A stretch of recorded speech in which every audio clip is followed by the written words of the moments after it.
Good morning, everyone. We are in week 8 on our journey to a better you. This week, I'm going to digress, I guess, for lack of a better word. I'm not really digressing because I believe that the topic this week still has a lot to do with um, some of life issues and wellness and so forth, and is dealing with having our affairs in order, and it's dealing with death. It is something that not many people like to talk about. It's not a comfortable topic, but it is inevitable. So therefore, it's something that does need to be discussed.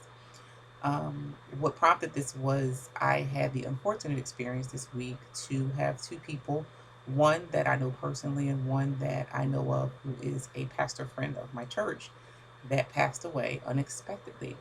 Both were men, both passed away from heart attacks. One was overweight and was a diabetic.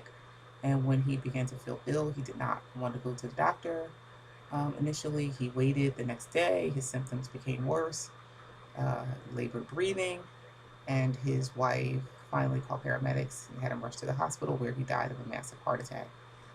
So he was married with children. You have a wife now with no husband, a children with no father, parents who have lost a child over something that was, for the most part, preventable.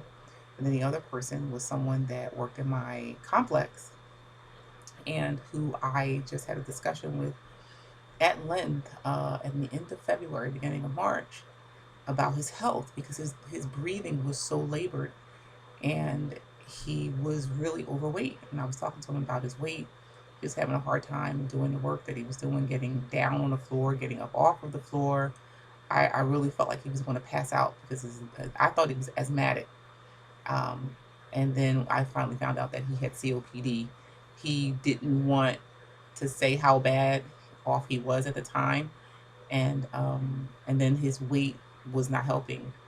Being overweight and obese, especially in your midsection, that can cause um, make you at risk for heart disease.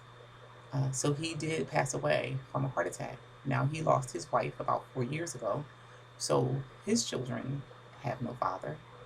And I know there was some issue with him having his affairs in order. Everyone's scrambling how they're going to bury him. So I don't know now if they did find a life insurance policy. If there was one, they could not locate something at the time. And it just really made me think. I know that I had a will done, but I didn't know even what I did with it. And I remember telling my son that I had it. So that's what I want to talk about this week. So if you were to die today, like, what would happen to your family? Would your family be able to carry on without you? If you're a parent, especially a single parent, who would take care of your children? Do you have life insurance for even your loved ones to even at least bury you, let alone take care of your children? So these are the things that we really need to think about and act on. Not just think about, but act on. If you're 20 and you have children, if you're 18, if you're 19 and you're not covered under your parents' policy, you ought to have a life insurance policy. Parents can usually cover their children, I think, until they're in their 20s, and you can also buy a separate policy. I can't cover my son under my work insurance policy because he's in the military. So I think once he passes a certain age, I can no longer cover him, but he does have his own insurance in place. And I've talked to him about that and how important that is. We don't know what's going to happen. I know people who have buried their children. So it is important that you have insurance coverage for your children. If they don't have coverage for them. If they're working, they should have their own coverage. Some employers, that's part of the benefits package. In addition to your benefits, you do, as part of your benefits, you have life insurance. So these are the things you need to think about. If you're self-employed, that means you have to have these things on your own. It's your responsibility to make sure you have these things in place. I know people that don't have life insurance, don't have health insurance, and are quite comfortable with it. And I honestly feel like it's pretty irresponsible because, if you would leave here tomorrow, you leave that burden on your family to have to come up with money, to bury you. And um, funerals can be very expensive, caskets and plots, and and when things are just in place, it makes it so much easier because you already have to deal with your loved ones already have to deal with the grief of the loss, and then on top of that, having to deal with the financial aspect of it, it can create wars in family. So you want to make it as easy as possible for people. Some people have the unfortunate mindset that, well, I'm not here, so I don't care. And I've heard people say things like that, and I feel like I heard somebody say once, okay, people that have that attitude, they just need to be put like in a garbage bag and just dropped into a hole.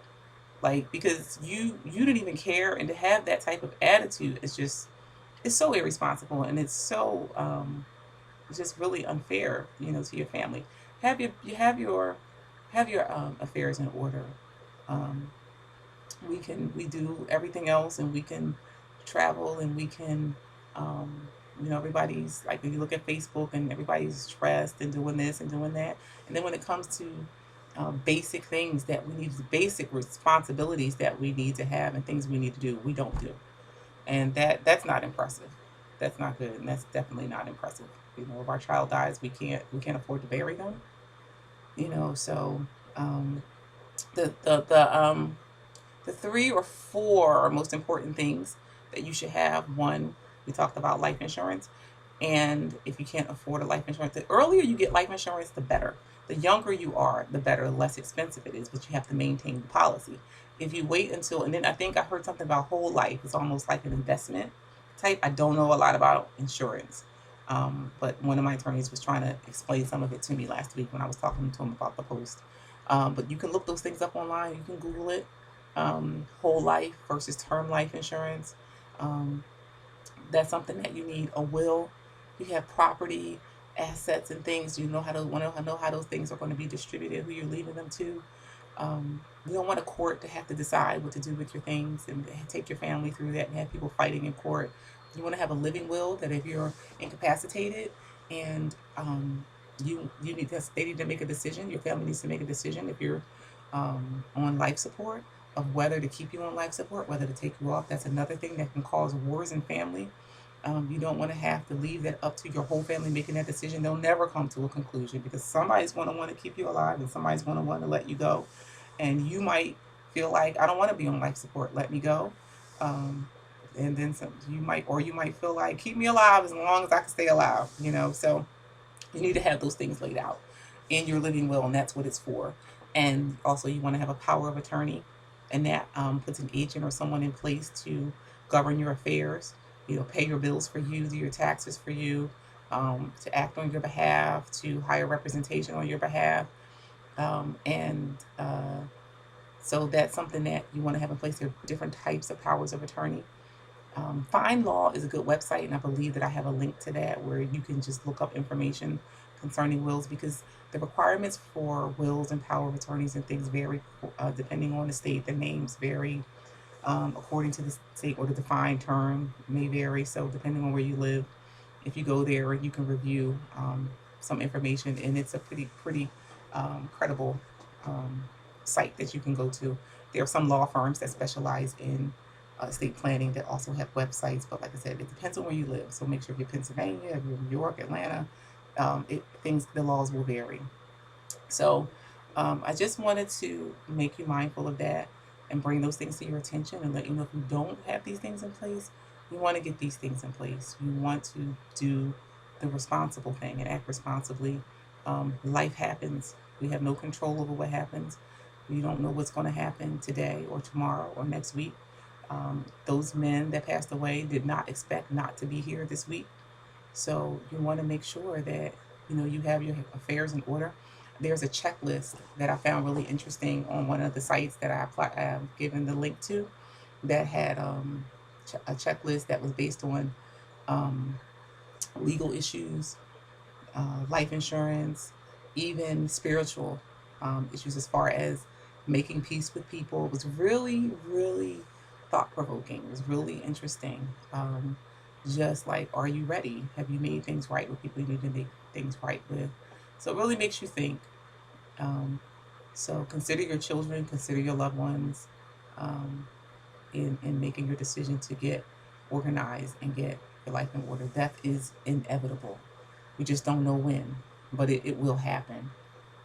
So just keep those things in mind. I don't mean to be Debbie Downer, but I think it's just important that we just deal with topics um, that are important. And so that's all for this week. Please make sure you visit the links and just review the information. Don't forget about Wills for Heroes. If you don't have estate planning documents in place, you may be able to have your estate planning documents done for you and for free. And I know that my firm participates in Wills for Heroes, and so there are some Ballard Spar participates also. So, and estate planning can be expensive if you go through a lawyer. I know my firm is expensive. So, if you might also want to check to see if your state allows. Sometimes there are forms online that will in states that will allow you to download those forms, and you can just have something basic.